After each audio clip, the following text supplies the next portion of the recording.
آداب اردو کی کلاس میں آپ کا خیر مقدم ہے۔ ہم میر انیس کے مرثیہ کا مطالعہ کر رہے ہیں۔ اس سے قبل کے بند میں آپ نے دیکھا کہ حضرت امام حسین کی تلوار اپنے جوہر کس طرح دکھا رہی ہے۔ اسی تلوار کا ذکر آگے کرتے ہوئے شاعر لکھتا ہے، دیکھیں کہ آئی چمک کے غول پہ جب سر گرا گئی، دم میں جمی صفوں کو برابر گرا گئی، ایک ایک قصرے تن کو زمیں پر گرا گئی، سیلائی زور و شور سے جب گھر گرا گئی، آ پہنچا اس کے گھاٹ پہ جو مر کے رہ گیا، دریا لہو کا تیغ کے پانی سے بہہ گیا۔ کہ وہ تلوار جب چمک کے آئی تو سامنے جو غول تھا اس کے سروں کو گرا کر چلی گئی، دم میں جمی صفوں کو برابر گرا گئی، اور سامنے جو یزیدی فوج کی صفیں جمی ہوئی تھیں ان کو برابر گراتی ہوئی چلی گئی، ایک ایک قصرے تن کو زمین پر گرا گئی، اور ایک ایک قصرے تن کو یعنی کہ جسم کو، یزیدی قصرے تن جسم کو یہاں پر شاعر نے قلعے سے تشبیہ دی ہے، اس لیے قصرے تن تشبیہ اضافی ہے۔ قصرے تن کو زمین پر گرا گئی، سیلائی زور و شور سے جب سیل زور و شور سے آئی تو گھر کو گرا گئی، آ پہنچا اس کے گھاٹ پہ جو مر کے رہ گیا۔ تلوار کے گھاٹ پہ جو آ کے آیا، یعنی تلوار کا بھی گھاٹ ہوتا ہے اور پانی کا بھی گھاٹ ہوتا ہے، دریا کا بھی، تو شاعر نے مناسبت دریا کی مناسبت سے وہ تمام چیزیں استعمال کی ہیں کہ آ پہنچا اس کے گھاٹ پہ جو مر کے رہ گیا، دریا لہو کا تیغ کے پانی سے بہہ گیا، اور یعنی کہ تلوار کے پانی سے لہو کا دریا بہہ گیا۔ یعنی شاعر نے بڑی مناسبات اور بڑے کنٹراڈکشن سے بھی کام لیا ہے۔ دریا لہو کا تیغ کے پانی سے بہہ گیا، یعنی کہ دریا تیغ کے پانی سے لہو کا دریا بہہ گیا، اور ظاہر ہے کہ تیغ سے کیا بہے گا، لہو بہے گا، اور پانی اور دریا میں جو مناسبت ہے اس کو بھی شاعر نے اپنے ذہن میں رکھا ہے۔ کیا پہنچا اس کے گھاٹ پہ جو مر کے رہ گیا، دریا لہو کا تیغ کے پانی سے بہہ گیا، اس آب پر یہ شعلہ فشانی خدا کی شان، اور اس میں اتنا پانی اور اس کے باوجود اس کے اندر یہ شعلہ فشانی خدا کی شان ہے۔ پانی میں آگ، آگ میں پانی خدا کی شان، یعنی پانی میں آگ ہے، یعنی کہ اس کے تلوار کا جو پانی ہے یعنی اس کے دھار ہے اس میں آگ بھری ہوئی ہے، اور آگ میں پانی، اور آگ سے پھر پانی نکل رہا ہے، خدا کی شان ہے۔ خاموش اور تیز زبانی، تلوار خاموش ہے لیکن اس کے باوجود اس کی تیز زبانی قابل دید ہے، خدا کی شان ہے۔ اور کھڑے ہوئے پانی میں کس طریقے سے وہ روانی کر رہی ہے، کیسے وہ جو ہے روانی کے ساتھ بہہ رہی ہے، یہ بھی خدا کی شان ہے۔ اور جب وہ لہرائی تو دریا، چڑھا ہوا جو دریا تھا وہ بھی اتر گیا، اور نیزوں تھا ذوالفقار کا پانی چڑھا ہوا، اور ذوالفقار کا جو پانی تھا یعنی ذوالفقار کی جو دھار تھی وہ نیزوں تک چڑھی ہوئی تھی، یعنی بہت بلند ہو چکا تھا اس کا پانی۔ اچھا آگے کہتا ہے کہ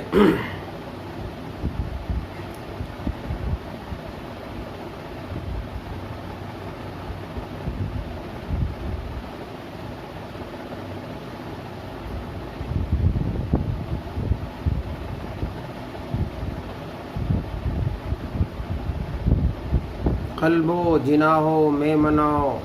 و میں سرا تباہ، گردن کشان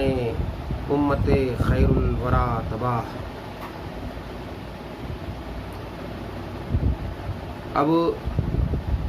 شاعر پھر جو ہے تلوار کے حوالے سے آگے کہتا ہے کہ اس تلوار کی وجہ سے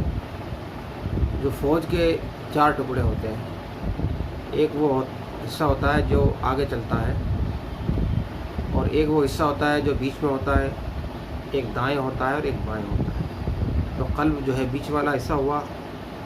اور جناح جو ہے آگے چلنے والا ہوا، اور میمنہ جو ہے داہنا ہوا، اور میسرہ بائیں کی طرف ہوا۔ یعنی کہ جب فوج کے جتنے بھی حصے تھے وہ اس تلوار نے تباہ و برباد کر ڈالے، اور جو خیر الورا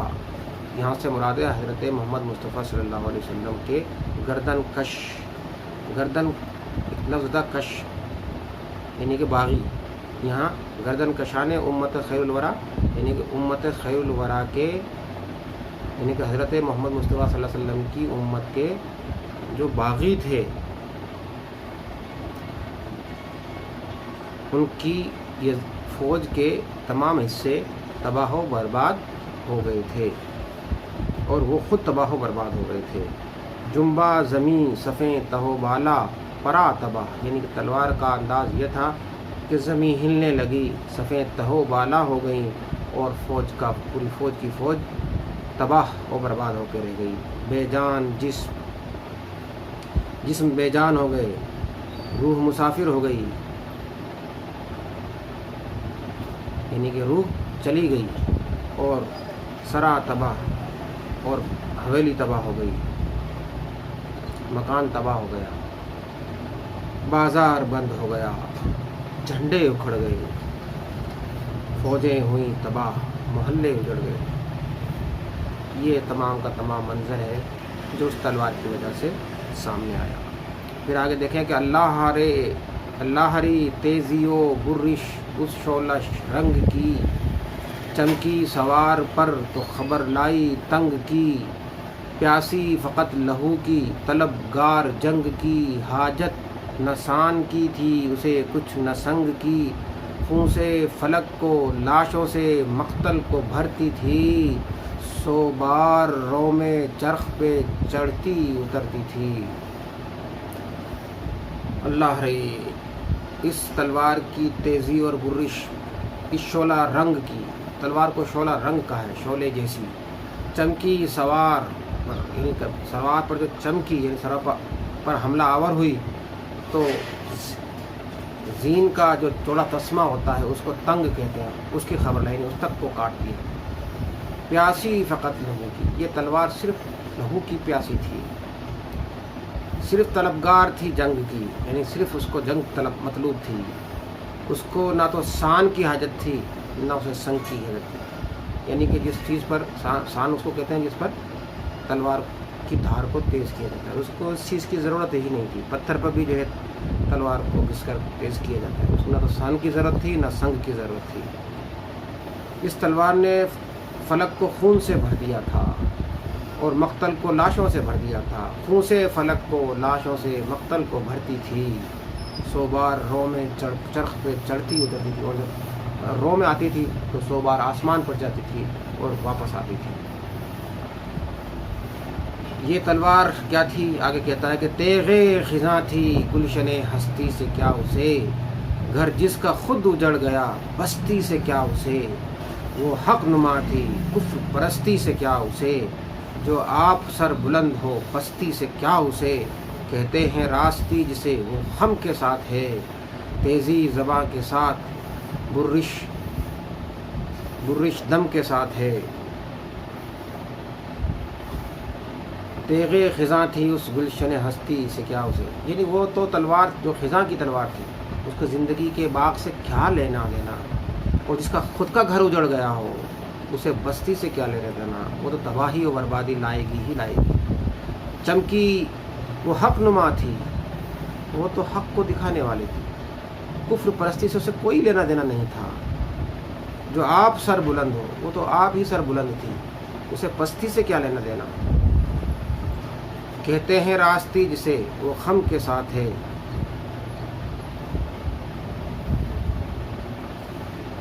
اور جسے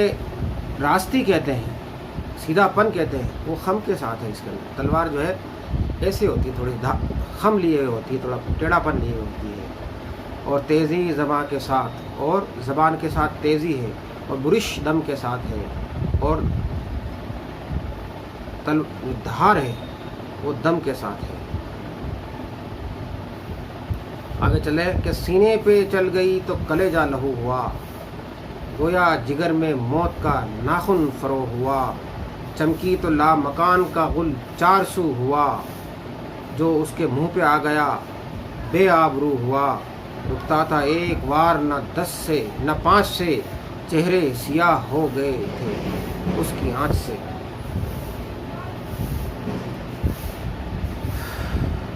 کیا شاعر کہتا ہے کہ سینے پہ چل گئی تو کلیجہ لہو ہوا، جب سینے پہ چلی تو لہو